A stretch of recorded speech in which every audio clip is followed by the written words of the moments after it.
I figured I would give a chapter book a try. This one, it is super short. It is, in my humble opinion, one of the few perfect books I've ever read. The Ocean at the End of the Lane by Neil Gaiman. The other book that is my absolute favorite is The Blind Assassin, but it's like monstrously thick, so here's hoping we don't have to do this long enough to make that book necessary. Yay, social distancing. So, with that, The Ocean at the End of the Lane, Neil Gaiman.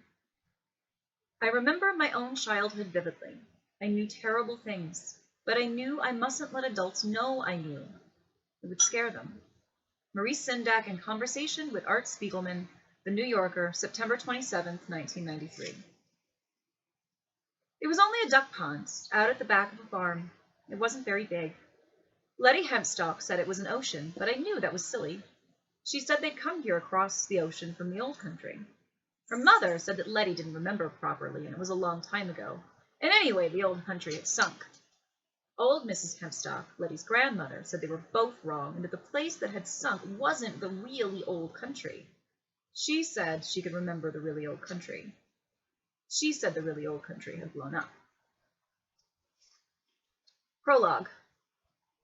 I wore a black suit and a white shirt, a black tie and black shoes, all polished and shiny. Clothes that normally would make me feel uncomfortable, as if I were in a stolen uniform or pretending to be an adult. Today they gave me comfort of a kind. I was wearing the right clothes for a hard day. I had done my duty in the morning, spoken the words I was meant to speak, and I meant them as I spoke them. And then, when the service was done, I got in my car and drove randomly, without a plan, for an hour or so to kill time before I met with people I had not seen for years, and shook more hands and drank too many cups of tea from the best china. I drove along winding Sussex country roads, only half remembered, until I found myself headed toward the town centre. So I turned randomly down another road, and took a left and a right. It was only then that I realized where I was going, where I had been going all along, and I grimaced at my own foolishness. I had been driving toward a house that had not existed for decades.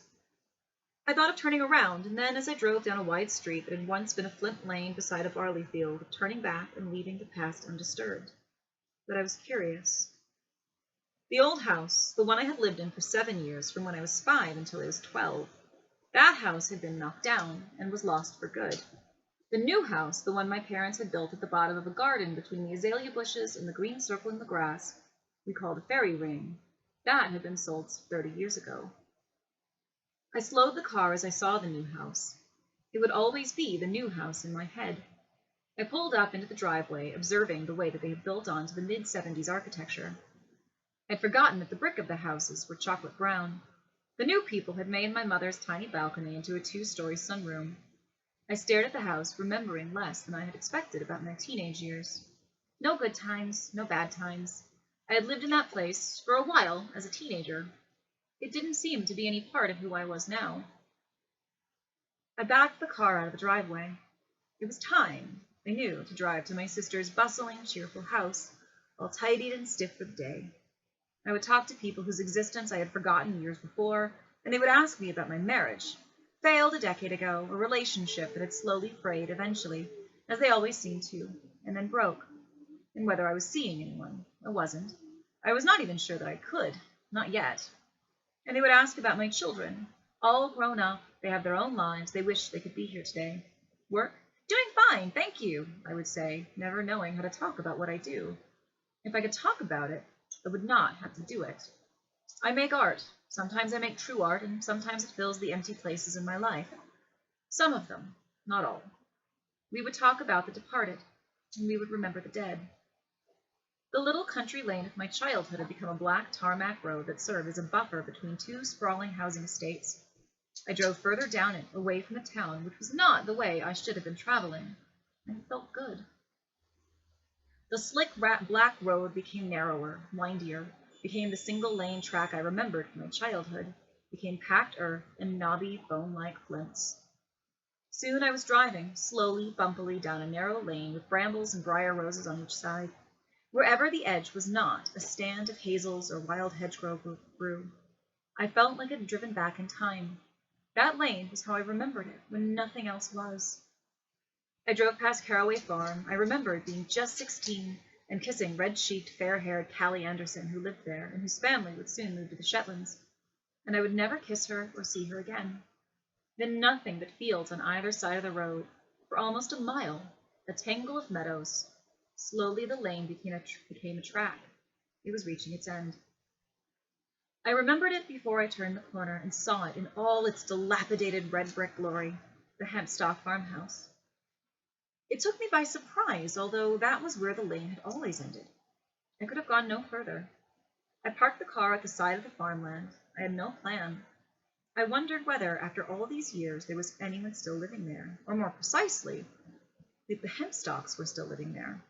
It seemed unlikely, but then, from what little I remembered, they had been unlikely people. The stench of cow muck struck me as I got out of the car, and I walked gingerly across the small yard to the front door. I looked for a doorbell in vain, and then I knocked.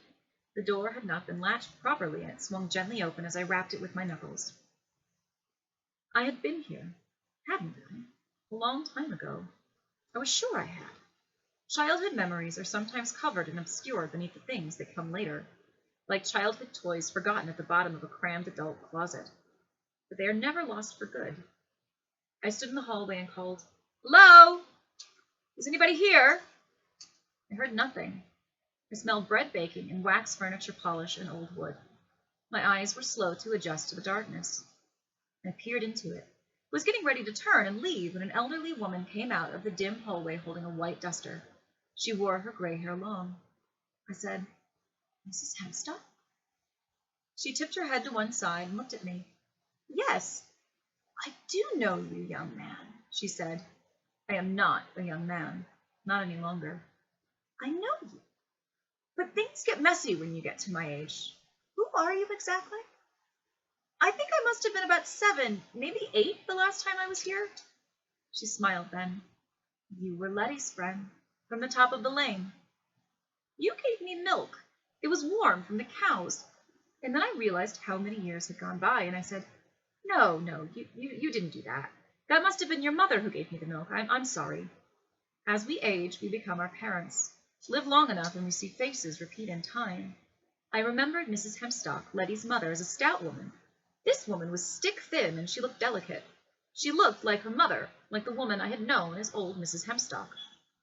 Sometimes when I look in the mirror, I see my father's face, not my own, and I remember the way he would smile at himself in the mirror before he went out. "Looking good," he'd say to his reflection approvingly. "Looking good." "Are you here to see Letty?" Mrs. Hempstock asked. "Is she here?" The idea surprised me. She had gone somewhere, hadn't she? America. The old woman shook her head. "I was just about to put the kettle on. Do you fancy a spot of tea?" I hesitated. Then I said, if she didn't mind, I'd like it if she could point me to the duck pond first. Duck pond? I knew Letty had a funny name for it. I remembered that. She called it the sea, something like that. The old woman put the cloth down on her dresser. "Can't drink the water from the sea, can you? Too salty, like drinking life's blood. Do you remember the way? You can get to it around the side of the house. Just follow the path." If you'd asked me an hour before, I would have said no. I did not remember the way. I didn't even think I would have remembered Letty Hempstock's name. But standing in that hallway, it was all coming back to me. Memories were waiting on the edge of things, beckoning to me. Had you told me that I was 7 again, I might have half believed you for a moment. Thank you. I walked into the farmyard, and I went past the chicken coop, past the old barn, and along the edge of the field, remembering where I was and what was coming next, and exulting in the knowledge. Hazels lined the side of the meadow, and I picked a handful of green nuts and I put them in my pocket.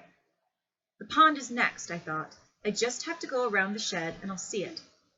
I saw it and felt oddly proud of myself, as if that one act of memory had blown away some of the cobwebs of the day.